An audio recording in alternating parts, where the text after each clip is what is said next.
Phil Perry and Tom Curran discussed Matthew Judon's interesting behavior, retweeting tweets that are talking about trading him out of town to a place like San Francisco. And why don't you just, if he really wants to do, why don't you go back to the Niners and throw him in the mix at this point? Oh, 100%. For Brandon Ayuk, yeah. Why not? For it. Why not? I'm all for it. That was Scheim on Saturday when he was in for Ken. He said something very similar. That was your trade, right? That is correct. Yeah, I would swap first-round picks with the 49ers, throw Judon in there, and you probably also need to throw in a third, and you'd get Ayuk. Yeah. All right. But anyway, what did those two have to say? Yeah, here was Phil Perry and Tom Curran.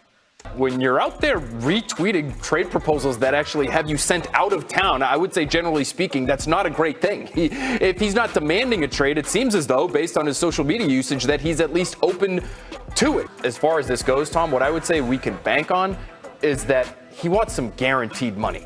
Last year, the Patriots gave him a big old raise. He had $14 million by the end of it that was guaranteed to him. So can they do something similar this year? I would say it's worth their while to do something like that. It would be, but what we don't know is exactly what Matthew Judon wants. Does he want to be in the top 10 highly paid pass rushers in the league? I mean, he has been a Pro Bowl player. He was productive last year before his injury. Does he still look at himself and see in the mirror a guy who should be paid among the top 10 pass rushers?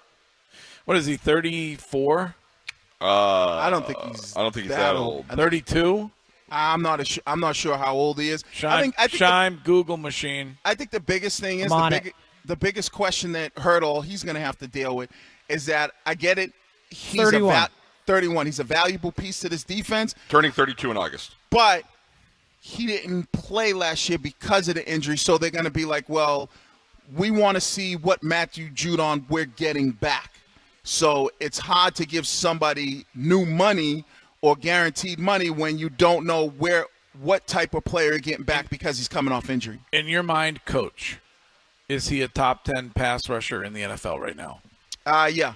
He is? Yeah. I mean, okay. Yeah, I think he is. And positive for the locker room. Like, he is. He is? I think he is. He's kind of miserable, it seems like. But when he's not miserable, like, I think that if you look at this Patriots team, the way it's constructed right now, how many guys are you really looking towards as, like, senior leadership?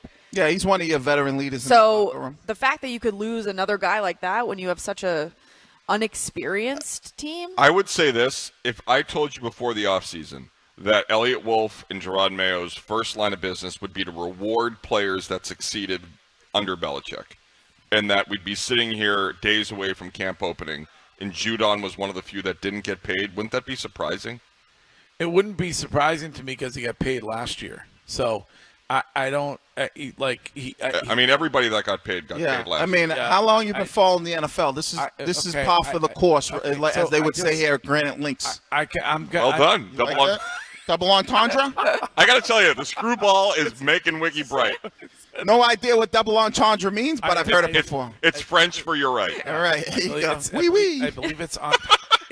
I don't even know why I try. I think it's entendre. Oh, thank you. Thank you, Professor Hill. The "r" is silent. But yeah, I don't know. All right, so just anybody who's somewhat slightly disgruntled and that's good. It's on social media. We'll just give them more money. Yeah, that's good. Okay, I mean, that's the only. What other way would you, if you're Judon's agent and you know he deserves more money or he's worth more than what other way would you? The other way, performance on the field. So why do coaches get paid even when they get fired, but players don't? Because that's the deal that they signed. I mean, a lot of things exist that shouldn't exist. Yeah. Well, so this is the one lone voice who's trying to change the entire guaranteed money system in the NFL. But this is one guy who knows, like, hey, and if you want money, this is what you got to do. Okay.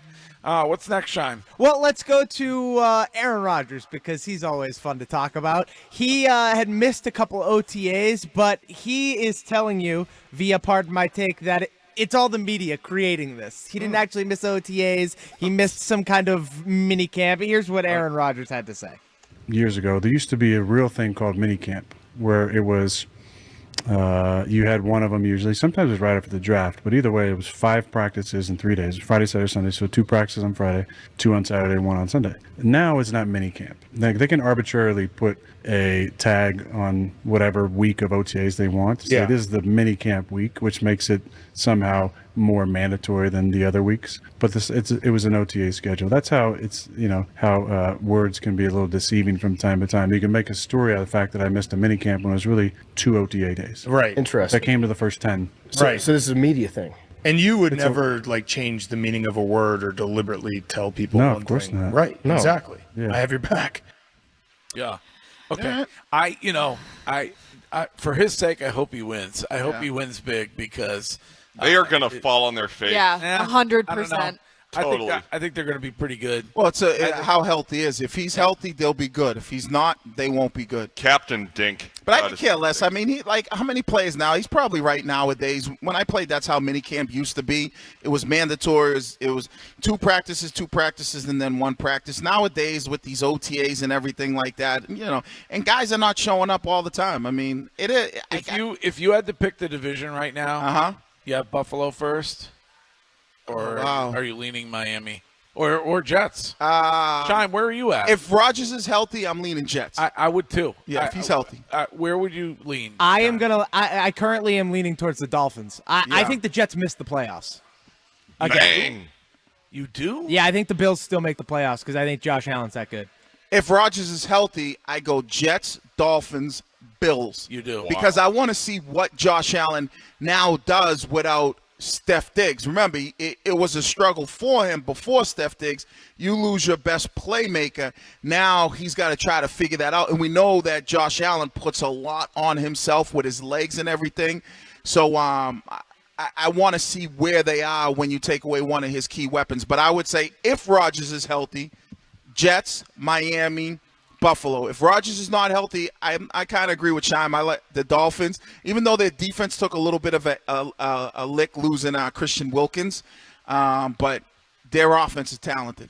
I am praying that the Bills don't make the playoffs because I want Bill Belichick coaching in the division next season. Well, I think they could still make the playoffs and not advance, and they'd still get rid of McDermott. Yeah. Think so? Oh, yeah. definitely. Yeah, I think they have to. I think the 3 teams that we talked about yesterday, Philadelphia, Dallas, and Buffalo, potential landing spots, I think they have to go pretty deep into the postseason. Like conference championship? Yeah, I would. When you say or the coaches get fired. Yeah, when you say Dallas has to get deep, if Dallas even gets bounced in the divisional round, the second round, I think Mike McCarthy's gonzo. Same with Nick Sirianni in Philadelphia and Sean McDermott the same way. Sean McDermott has to go deep, and so there's going to be a spot for Bill. One of those 3 locations, one of those 3 teams, I'm willing to bet anything are going to be looking for a new head coach next year.